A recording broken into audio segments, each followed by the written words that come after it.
ఓం శ్రీ గురుభ్యో నమః. అందరికీ శ్రీరామ నవమి శుభాకాంక్షలు. ఆవేశం కాదు, ఆత్మ విమర్శ కావాలి. ధర్మార్జున సంవాదాన్ని కృష్ణుడు ఏ రకంగా పరిష్కరించాడో తెలుసుకుందాం. నా గాంధీవ తెగ నరుకుతాను, అలా చేయలేకపోతే ఆత్మహత్య చేసుకుంటాను అంటూ ధర్మరాజుపై కోపంతో అర్జునుడు శపథం చేశాడు. అర్జునుడి కోపాన్ని చూసి ధర్మరాజులో ఉన్న సుగుణాలన్నీ తెలియచేశాడు శ్రీకృష్ణుడు. పాత కథలన్నీ మళ్ళీ గుర్తు చేశాడు. ఎప్పుడెప్పుడు మీ అన్నగారు మిమ్మల్ని ఎలా కాపాడారో గుర్తు చేసుకోండి అయ్యా అని చెప్పాడు. ఒక్క మాట ఆలోచించు అర్జున, యుద్ధభూమిలో పరాక్రమం చూపిన ఇంతమంది మీరు ఉండగా యుధిష్ఠిరుడు అన్న మాటను ధర్మరాజుకే ఎందుకు ఖాయం చేసిందయ్యా చరిత్ర అని ప్రశ్నించాడు. ధర్మరాజు ఓ మాట అంటే ఎందుకన్నాడో ఆలోచించరా అన్నాడు. ప్రతిజ్ఞ విరోధుల మీద కాక ఎన్నగా అన్నదమ్ముల భయం నెరవేర్తురటయ్య ఫల్గుణ. ఇదేం కోపమయ్యా, దుర్యోధనుణ్ణి చంపుతాననో కర్ణుణ్ణి చంపుతాననో ప్రతిజ్ఞలు చేస్తే నెరవేర్చుకోండి, అంతేకాని ఏ సైంధవుడో కర్ణుడో నిన్నేమైనా అంటే తల పగలగొడతా అనొచ్చు, కానీ మీ అన్నగారు బాధతో అంటే పట్టించుకుంటావా?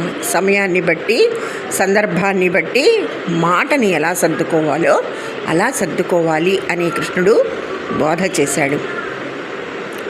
భావావేశాలు రెచ్చిపోతున్నటువంటి ఈ కాలంలో అది మరీ అవసరం. అందుచేత మన జీవితాల్లో కుటుంబ సమస్యలో తాత్కాలికమైన ఆవేశంలో అన్న మాటల్ని ఎప్పుడూ మళ్ళీ తలుచుకోకూడదు. భార్యాభర్తలు కానీ, అన్నదమ్ములు కానీ, తల్లిదండ్రులు కానీ, పిల్లలు కానీ ఎవరైనా సరే ఎవరో ఘోరం చేశారని మనం విమర్శిస్తున్నాం, కానీ అంతకుముందు అలాంటి ఘోరం మనం చేశామా అని ఒకసారి ఆలోచించుకుంటే యవ్వనంలో ఎప్పుడో చేసే ఉంటాం. అది గుర్తొస్తే వారిని మనం తిట్టడం, దీన్నే ఆత్మవిమర్శ అంటారు. అయితే ఆవేశంలో ఉన్న వ్యక్తి ఆత్మవిమర్శ చేసుకునే స్థితిలో ఉండడు.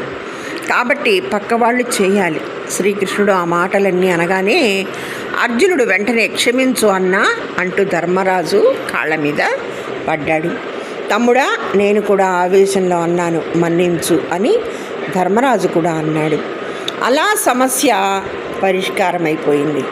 మరి నేను చేసిన శపథం మాట ఏమిటి అని ప్రశ్నించాడు అర్జునుడు. నువ్వేమన్నావు? అన్నను చంపుతానన్నావు. పరనింద పరహత్యతో సమానం. కాబట్టి మీ అన్నను నిందించు సరిపోతుంది అని సూచించాడు కృష్ణుడు. దాంతో అర్జునుడు జూదం ఆడింది నువ్వే, వనవాసానికి కారణం నువ్వే అని ధర్మరాజును నిందించాడు. చంపలేకపోతే ఆత్మహత్య చేసుకుంటానని అన్నావు కదా అని అర్జునుడు ప్రశ్నించాడు. అప్పుడు కృష్ణుడు ఆత్మస్తుతి ఆత్మహత్యతో సమానం, కాబట్టి కాసేపు ఆత్మస్తుతి చేసుకో అన్నాడు. మహాపరాక్రమవంతునిగా ధర్మరాజుని నిరూపించడం కష్టం.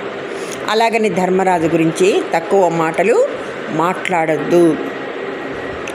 18 రోజుల యుద్ధంలో వ్యాసభారతం కానీ తిక్కన భారతం కానీ చదివితే మనకు ఈ విషయం అర్థమవుతుంది. ధర్మరాజు దుర్యోధనుడిని 2 సార్లు పరిగెత్తించాడు. కర్ణుడి చేతిలో ధర్మరాజు ఓడిపోయాడన్న మాట బాగా ప్రసిద్ధమైపోయింది.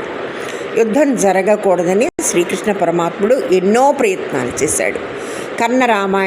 కర్ణుడు పాండవుల వైపు వస్తే యుద్ధం ఆగిపోతుందని కృష్ణుని చివరి వరకు యుద్ధం జరగకూడదని ప్రయత్నం చేసిన వారే. సర్వే జనా సుఖినో